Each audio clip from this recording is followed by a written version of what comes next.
आणि सन्मान चिन्ह आपण त्यांना प्रदान करत आहोत.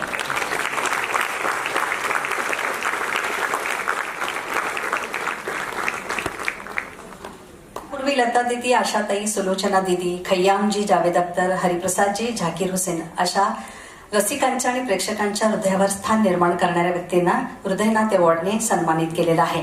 आज पद्मविभूषण डॉक्टर अनिल काकोडकर यांना सन्मानाने प्रदान करताना आम्हा सगळ्यांनाच अभिमान वाटत आहे. रुपये 1 लाख.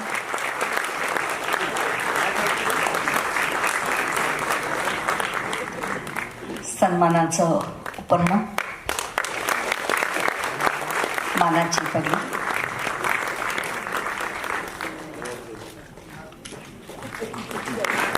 आणि सन्मान चिन्ह.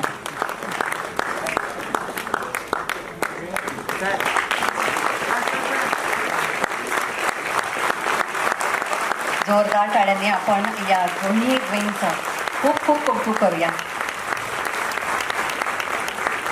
वेदिका म्हणूनही त्यांचा परिचय आहे. आणि यानंतर अविनाशजी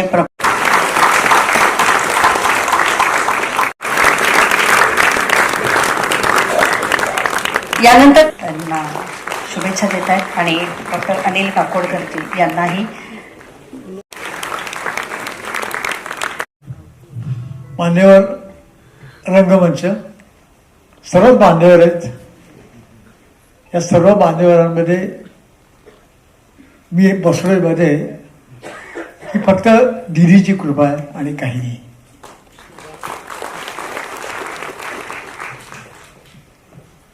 मला 27 आणि मला 28 वर्ष लागले. 88 म्हणजे मी 89 मध्ये प्रवेश केलेला आहे.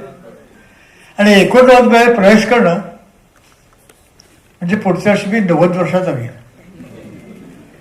90 मध्ये प्रवेश करणं म्हणजे शेवटच्या दशकामध्ये प्रवेश करणं, याची मला पूर्ण जाणीव आहे. शेवटचं दशक फार चांगलं नसतं, मी भोगणार आहे. पण म्हणून हे जे वर्ष आहे, या वर्षात माझ्याकडनं चांगलं काम व्हावं. आपल्या आशीर्वादाने आपण मला आशीर्वाद द्या की मी काही चांगलं काम करू शकेन. या वर्षा मला पुढच्या वर्षानंतर बघू काय होतं ते. माझ्या आयुष्यात सगळ्यात महत्वाची गोष्ट काय, सगळ्यात महत्वाची गोष्ट आहे की मास्टर दिनानाथांचा मुलगा आहे मी. यापेक्षा मोठा मुलगा काय हवा. लता मंगेशकरचा भाऊ आहे मी. याच्यापेक्षा आणि मला मोठे मोठा काही नको. ज्ञानेश्वराची एक ओळी सांगतो आपल्याला की बाप रखुमा देवी वरू सहज नीटू झाला. हे सहज नीट होणं फार अवघड असतं.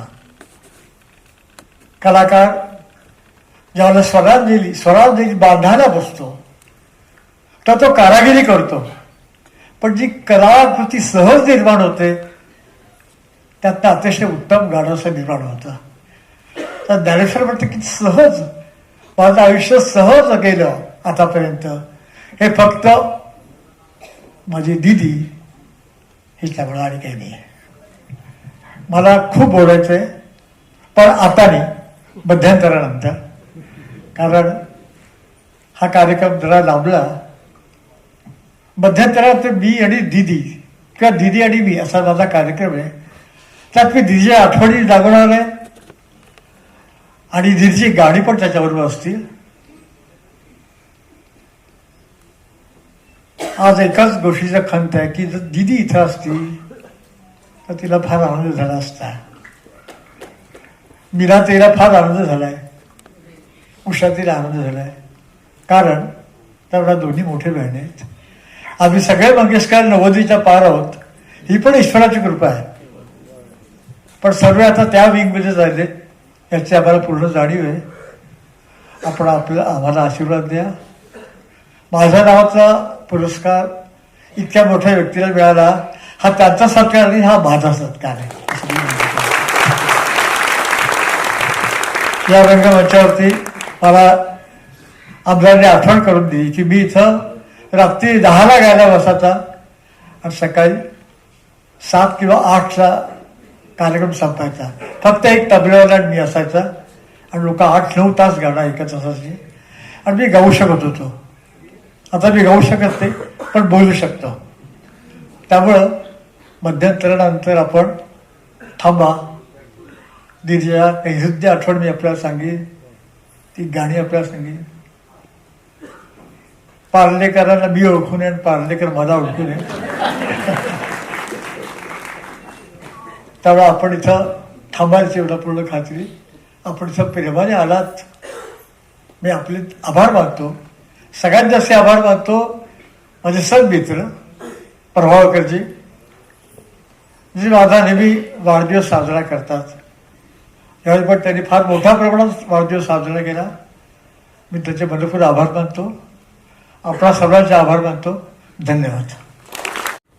खरं म्हणजे जेव्हा मला हे सांगण्यात आलं की हा पुरस्कार मला देण्याचं योजलेलं आहे आणि मग या आधीच्या पुरस्कारांची जी यादी वाचली तर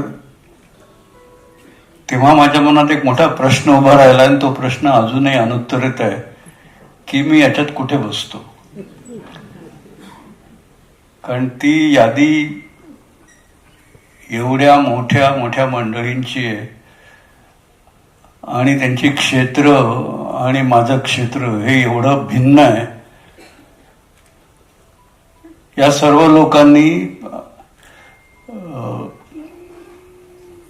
जनमानसावर आपल्या कलेने, आपल्या खेळाने, आपल्या कर्तृत्वाने एक प्रचंड पगडा बसवलेला आहे.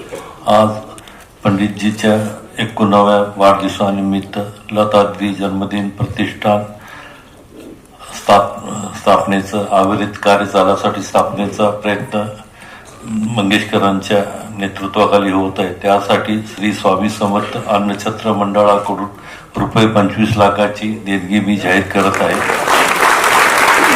आणि माझे वैयक्तिक श्री अमोलराजे जन्मेंद्रराजे भोसले यांच्याकडून मी 11 लाखाची देणगी जाहीर करत आहे. मंचावर उपस्थित सर्व मान्यवर, मंगेशकरजी, खांडेकरजी, खाडीलकरजी, काकोडकरजी आणि आयोजक प्रभावळकरजी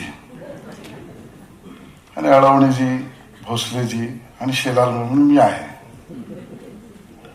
सर्वात प्रथम तर पंडित हृदयनाथ मंगेशकरजींना माझ्याकडून आणि महाराष्ट्र सरकारच्या वतीने वाढदिवसाच्या खूप खूप शुभेच्छा देतो आणि आपला 100वा कार्यक्रम सुद्धा वाढदिवसाचा इथेच व्हावा आणि त्यात तुम्ही आम्हाला बोलवावं अशी अपेक्षा व्यक्त करतो. आपण सगळेच जण सौभाग्यशाली आहोत की आज या मंचावर असे दोन, खरं तर सर्वच, पण विशेषतः पंडित हृदयनाथ मंगेशकरजी, अनिल काकोडकरजी, उषाताई, मीनाताई या सगळ्यांसोबत आपण या वातावरणात, या सभागृहात एकत्रित आहोत. या सगळ्यांचं कार्य इतकं मोठं आहे, कदाचित 3 तासाचा सांस्कृतिक कार्यक्रम करण्याऐवजी प्रत्येकावर 3-3 दिवस बोलता येईल इतकं कार्य या सगळ्यांनी केलेलं आहे. वाढदिवसाच्या शुभेच्छा देताना बऱ्याचदा मोठी लोक जी असतात ही आपला वाढदिवस आपल्या परिवाराबरोबर, आपल्या सगळ्या सेवरांबरोबर नाहीतर बगल बच्चांबरोबर करतात. पण हृदयनाथजींनी सुद्धा आजचा वाढदिवस साजरा करताना किंवा हृदय शाटचे प्रभावळकरजी यांनी त्याचं नियोजन करताना यात मुद्दामून प्रयत्न हा केला की समाजातील नाही तर देशातील अग्रणी आणि ज्येष्ठ शास्त्रज्ञ म्हणून ज्यांनी काम केलंय त्या काकोडकरांच्या कामाला पुन्हा एकदा अभिनंदन करण्याची संधी म्हणून आजचा कार्यक्रम त्यांनी आयोजित केलेला आहे. मला वाटतं या कार्यक्रमाचं आयोजन हेच आपल्याला सगळ्यांना आनंददायी आहे. तसं बघितलं तर काकोडकरजी आणि मंगेशकरजी यांच्या कामातली समानता मला दिसते. ती यासाठी कारण अनिल काकोडकरजी ज्येष्ठ शास्त्रज्ञ आहेत, ते अणुशास्त्र विषयातले शास्त्रज्ञ आहेत आणि ज्याला आपण अणुशास्त्र म्हणजे ज्याला मराठीमध्ये न्यूक्लिअर सायंटिस्ट म्हणतो, त्या न्यूक्लिअर सायंटिस्टचं काम आणि त्यात अनिल काकोडकरांचं काम हे इंडिजिनियस न्यूक्लिअर टेक्नॉलॉजी डेव्हलप करण्याचं आहे. आणि त्याच्या खोलात गेल्यावर लक्षात असं येतं की न्यूक्लिअर स्टडीज मध्ये लक्ष द्यायचं असेल तर ॲटॉमिक न्यूक्लिअर याचं संशोधन करताना त्याच्यात ऊर्जा कुठून येते, ती ऊर्जा कशी ऍब्झॉर्ब होते, त्याचं वहन कसं होतं, या अणूच्या ताकद, क्षमता, वहन आणि परिवर्तन याचा संपूर्ण अभ्यास करणारे शास्त्रज्ञ म्हणजे काकोडकरजी आहेत. आणि त्यामुळे अणूंवरचा त्यांचा अभ्यास, त्यातला निर्माण होणाऱ्या गती आणि ऊर्जेचा अभ्यास ही नवनवीन कवाडं शास्त्रज्ञांची किंवा शास्त्रांची उघडणारी आहे. पण मी हे मानणाऱ्यांपैकी आहे की तुमचं कार्य हे अतुलनीयच आहे. पण या समाजामध्ये कित्येक लोक असेही मानणारे आहेत की या अणूंमधल्या ताकदीला ऊर्जा देण्यासाठी जी गोष्ट निसर्गाने निर्माण केली त्यामध्ये नाद आहे. त्या अणूच्या उच्चारणासाठी, त्याच्या गतीसाठी, त्याच्या ऊर्जेसाठी जे कार्य करतं ते म्हणजे ध्वनी, लहरी आणि प्रकाश आहेत. या ध्वनी, लहरी, प्रकाशाचं काम ज्या मंत्रातून, ज्या गीतातून, संगीतातून, नादातून होतं ते करणारे संगीतकार आहेत. आणि म्हणून अशा अणुरेणूंच्या गतीचा एका अर्थाने आध्यात्मिक विकास करणारे सुद्धा काकोडकरजी जसे शास्त्रज्ञ आहेत तसं मी म्हणेन हृदयनाथ मंगेशकरजी हे सुद्धा सांगीतिक शास्त्रज्ञच आहेत अशा पद्धतीचे. आणि म्हणून या कार्यामध्ये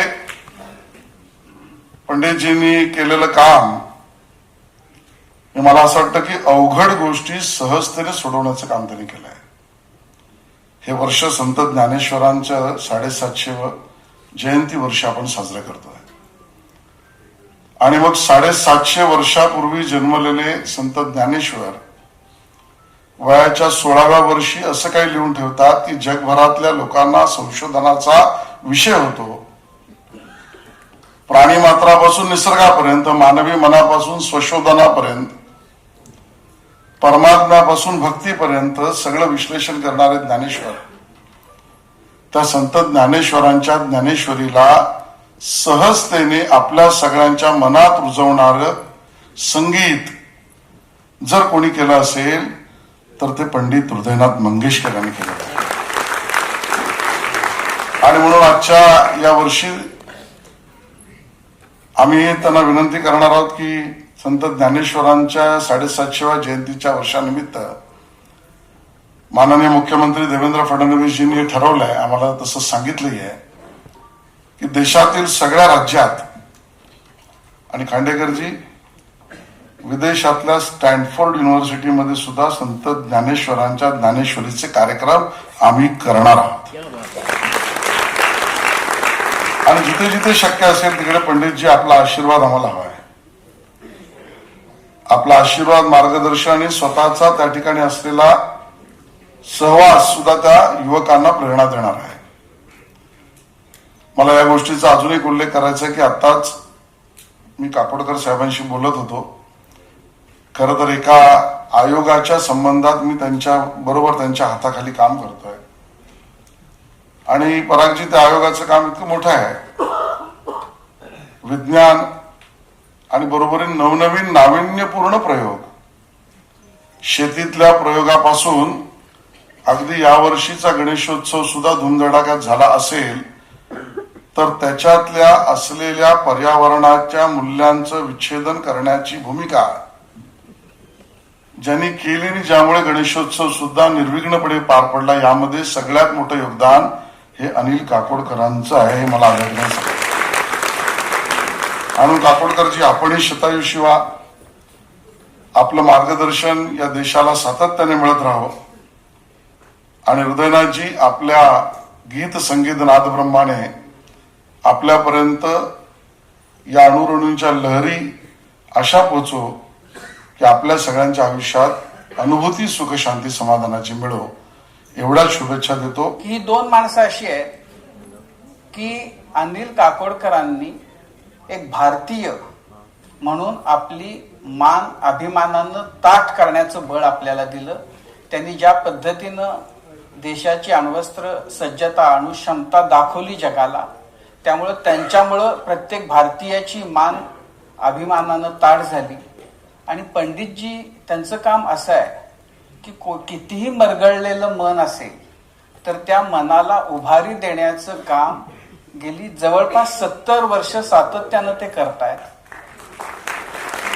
आणि आपल्या मनाशी संबंधित अशा दोन वेगळ्या पद्धतीनं आपल्या मनाला उभारी देणाऱ्या या दोन मान्यवरांचा आज एकत्रितपणानं आज इथं सत्कार होतोय. पंडितजी आपल्याला खूप शुभेच्छा. आमच्या सगळ्यांच्या वतीनं खूप खूप तुम्हाला साष्टांग नमस्कार आज तुमच्या वाढदिवसाच्या निमित्तानं. स्मरणीय कार्यक्रमही होतो आहे आणि या निमित्ताने दोन मान्यवरांना शुभेच्छा केवळ मी देईन.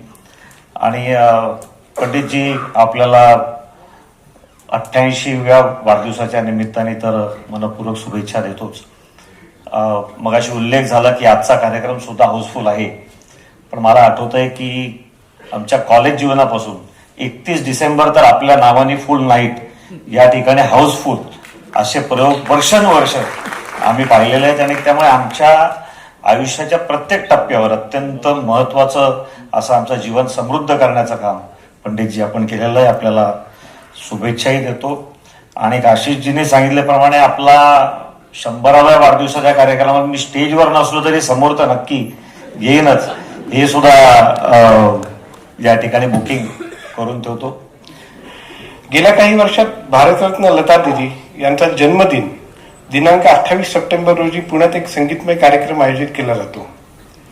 या कार्यक्रमात पंडित हृदयनाथजी नवोदित तरुण गायक कलाकाराला सन्मानित करतात. हा कार्यक्रम अतिशय लोकप्रिय आहे व तो 2 सत्रात सादर करण्यात येतो. मध्यंतरात दिनचे आवडतीचे पदार्थ करून रुचकर जेवणाची व्यवस्था केलेली असते व सर्व रसिकांना ते फारच भावते. प्रतिष्ठान याला नेहमीच चांगला पाठिंबा देत असतो. आता विश्वस्तांना हा कार्यक्रम पण असाच कायम सुरू राहावा ही इच्छा आहे. हा दिदी आणि मी हा जो कार्यक्रम आहे, तर दिदीची आणि माझी संगत 82 वर्षाची असती नाही आहे. तर तिच्या आठवण मी सांगणार आहे काही, आणि त्याची चांगली उत्तम गाणी गाजलेली ते मी ध्वनिमुद्रित करणार, ती लोकांपुढे सादर करणार. आणि काही आठवण सांगू शकाल का? तुमचा खूप आठवणी वाढदिवसात आहेत. दीदी तुमच्यासाठी काय बनवायचं? ती स्वयंपाक मस्त बनवायचं ना. दीदी काय, दीदी आई आहे. दीदी कोण सगळे जे जे उदात्त उत्तम महत्त्व ते सगळं दीदी आहे. आम्ही पडछाया आहोत तिथे. प्रतिध्वनी ज्याला म्हणतात ना, इको, तो होता. बोला. एक आठवण सांगा ना, जे म्हणजे नाही, कार्यक्रमात मी दीदीच्या आठवणी सांगणार आहे. हां, एक आता सांगू शकाल का? एक ओपनिंग. इतक्या आठवड्यात की त्यातला निवडून आठवण सांगणं जरा अवघड जात आहे. पण एक सांगतो की 1942 साली, म्हणजे बरोबर 84 वर्षापूर्वी, मास्टर दीनानाथ म्हणजे माझ्या वडिलांचा मृत्यू झाला. तर दिदी फक्त 12 वर्षाची पोरगी आहे. त्या 12 वर्षाच्या पोरीने संपूर्ण कुटुंबाला, मंगेशकर कुटुंबाला सांभाळला. आई आणि 4 भावंड आणि जागतिक कीर्ती मिळवून दिली सगळ्यांना. आज लता मंगेशकर, मीना मंगेशकर, आशा मंगेशकरच, उषा मंगेशकर, रियाज मंगेशकर यांना जागतिक कीर्ती मिळवून दिली ती लता मंगेशकरनी, पण दिदीने. आम्ही तिच्या पाठी आहोत, पण सेनापती ती आहे, सैन्य अवगत. की आज माझा 89वा वाढदिवस आहे. आणि त्यानिमित्त मला एक घोषित करायची गोष्ट की 40 वर्षापूर्वी आम्ही मास्टर दीनानाथ स्मृती प्रतिष्ठान स्थापन केलं वडिलांच्या वाढदिवसानिमित्त. आज 84 वर्ष झाले की आम्ही तो वाढदिवस त्यांचा पुण्यतिथी करतो. 28 सप्टेंबरला दीदीचा वाढदिवस येतो. तर गेली 7 वर्ष आम्ही तो वाढदिवस करत आहोत. यापुढं तो व्हावा, तो भव्य प्रमाणात व्हावा, मोठ्या प्रमाणात व्हावा, म्हणून आम्ही प्रतिष्ठान स्थापन करतो, दत्ता जन्मदिन प्रतिष्ठान. फक्त 28 तारखेला कार्यक्रम होईल. एक नवोदित कलाकाराला 1,00,000 रुपये आणि पारितोषिक देण्यात येईल. त्याचे ट्रस्टी येणार आहेत, त्याचे नावं स्टेजवरती घोषित करू. या मोठ्या लोकांचा आशीर्वाद आहे, यांच्या आशीर्वादाने तो ट्रस्ट चांगला चालेल, हीच गोष्ट मला इथं सांगायची होती. आशिष आपको कैसे लग रहा है? मला याचा खूप आनंद आहे की आज स्वतः व्यक्तिगतरित्या पंडित हृदयनाथ मंगेशकरजी यांना वाढदिवसाच्या शुभेच्छा देण्याची संधी मिळाली. त्यांचा 89वा वाढदिवस आहे. त्यांचा 100वा वाढदिवससुद्धा साजरा करताना मला यायला आवडेल, मी येईन. त्यांनी केलेलं कार्य, त्यांची संगीताची सेवा आणि अवघड गोष्टी सहजतेने संगीतातून मांडण्याची त्यांची हातोटी ही विलक्षण आहे. आज स्वतः त्यांच्या वाढदिवसाच्या निमित्ताने कार्यक्रम करताना पुन्हा समाजाला काहीतरी दिलं पाहिजे, नवोदित कलाकारांसाठी उभं राहिलं पाहिजे, या भावनेने त्यांनी आज जी घोषणा केली ती समर्थनीय, प्रशंसनीय आहे. महाराष्ट्र सरकारच्या वतीने मी त्यांना शुभेच्छा देतोय. आज सुद्धा ज्यांना अवॉर्ड देत आहेत ते आमचे ज्येष्ठ शास्त्रज्ञ काकोडकरजी. हे केवळ महाराष्ट्राचे नाही तर देशाचा अभिमान आहे आणि त्यामुळे त्यांना सुद्धा आज गौरवान्वित करण्यात येत आहे. आणि पंडित हृदयनाथ मंगेशकरजींनी आणि त्यांच्या सगळ्या सहकाऱ्यांनी जी निवड केली आहे त्यातनं उद्याच्या होणाऱ्या विकासाची द्वारं खोलणाऱ्या तंत्रज्ञान आणि ज्ञानाची कास धरणाऱ्या काकोडकरजींना आपण ते देतो आहोत. त्याबद्दल त्यांचे मी अभिनंदन करतो. आठवण सांगू शकाल का? बाबांनी पण सांगितलं. अशा आठवणी ज्या आहेत त्या कधी कधी पुन्हा एकदा त्या दिदी समोर बसल्या आहेत की काय अशा वाटाव्या आठवणी आहेत. मला मुद्दामून एका गोष्टीचा उल्लेख करायचा आहे. दुर्मिळ क्रिकेटमधल्या फोटोंचं एक पुस्तक, चित्रपुस्तक ज्याला आपण म्हणू, हे आमचे छायाचित्रकार बने यांच्या पुढाकाराने, आणि त्याला मी मुंबई क्रिकेट असोसिएशनमध्ये त्यानंतर BCCIमध्ये असल्यामुळे त्यांना थोडा हातभार मी लावला होता. आणि असं ठरलं ते पुस्तक जेव्हा पूर्ण झालं, आजही ते पुस्तक माझं मत आहे की अतिशय सुंदर झालेलं पुस्तक आहे. विविध क्रिकेटमधल्या खेळाडूंच्या शैली, क्रीडांगणातले प्रसंग, मैदानातल्या घडामोडी याला छायाचित्रण केलेलं आहे. आणि ते पुस्तक दिदींच्या हस्ते प्रकाशित करावं ठरलं. आणि आपल्या निवासस्थानीच खाली असलेल्या छोट्या हॉलमध्ये ज्यावेळेला ते प्रकाशित करण्याचा कार्यक्रम ठरला, मी अचंबित झालो. दिदींचं क्रिकेटवरचं प्रेम, क्रिकेट आणि क्रिकेट प्लेयरबद्दलची असलेली माहिती, नावासहित त्यांच्या असलेल्या शैली, या सगळ्यावर त्यांच्याशी गप्पा मारताना मला असं वाटलं की स्वर सम्राज्ञींशी मी बोलतोय का क्रीडा समीक्षकाशी बोलतोय. इतक्या मोठ्या पद्धतीने, नाविन्यपूर्ण पद्धतीने ते मांडलं होतं. मी कधीच विसरू शकणार नाही. मला अजून एका गोष्टीचा आवर्जून उल्लेख करायचा आहे. आमचे नेते आणि आताचे गृहमंत्री अमित शहाजी ज्या वेळेला दिदींना भेटायला घरी आम्ही आलो होतो, आणि अमित शहाजी, मी, देवेंद्र फडणवीस आम्ही सगळेच होतो. आणि अमित शहाजींनी त्यांच्यामध्ये जुने गीतकार, जुने कवी, गझलाकार, शायर या विषयावर जी चर्चा झाली त्यामध्ये राजा हिंदुस्थानी पासून नौशाद अली साहेबांपासून जे आत्ताच्या संगीतकारापर्यंत या विषयातल्या बारकाईची मांडणी, ती सुद्धा नम्रतेने, कोणालाही कमी न लेखता, या सगळ्या गोष्टी मी लिहून ठेवल्या आहेत. कधीतरी त्या आपल्याला प्रसिद्ध पण लिहिल्या. How do you feel sir? नाही म्हणजे मला जेव्हा एक कळवण्यात आलं की पंडितजींच्या नावाचा पुरस्कार आज इथे मला मिळणार आहे, अर्थात खूप आनंद झाला, पण मी थोडा संभ्रमात सुद्धा पडलो की याच्या आधी जे पुरस्कारार्थी आहेत त्यांची जर यादी बघितली तर मी त्याच्यात कुठे बसतो की नाही बसत, आणि ती शंका मला अजून पण आहे. सांगायचा मुद्दा असा की हा एवढा मोठा सन्मान आहे आणि आज स्वतः पंडितजींच्या हस्ते तो मला मिळणार आहे, तर याच्यापेक्षा जास्त बहुमानाला काय म्हणायचं. Words to say. Thank you so much sir. Shri Swami Samarth. आज पंडितजी आमचे आदरणीय लता दिदी यांचे लहान बंधू म्हणजे सर्वस्व त्यांचे लाडके असे बाळ पंडितजीचा 90वा वाढदिवस आहे. त्यानिमित्त 89 वर्षात ते पदार्पण करीत आहे. आम्ही त्यासाठी खास अक्कलकोटावरनं आलेलं आहे आणि त्यांचा आशीर्वाद आमच्यावर अन्नछत्रावर स्वामी समर्थानंतर मंगेशकर कुटुंबियाचा आशीर्वाद अन्नछत्रावर अतिशय लाभलेला आहे. आमच्यावर सुद्धा आमचं भाग्य समजतो. काय तर मागच्या जन्मीचं आम्ही पुण्य केलं म्हणून मंगेशकर कुटुंबियाचं आम्हाला सानिध्य, आशीर्वाद, प्रेम मिळत आहे.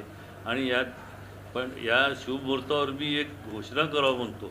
आता पंडितजींना कितपत पंडितजींची साथ मिळेल ते आपण लता दिदींच्या नावाने जन्मदिनी दिवशी एक प्रतिष्ठान स्थापन करावं म्हणतो, लता दिदी जन्मदिन प्रतिष्ठान.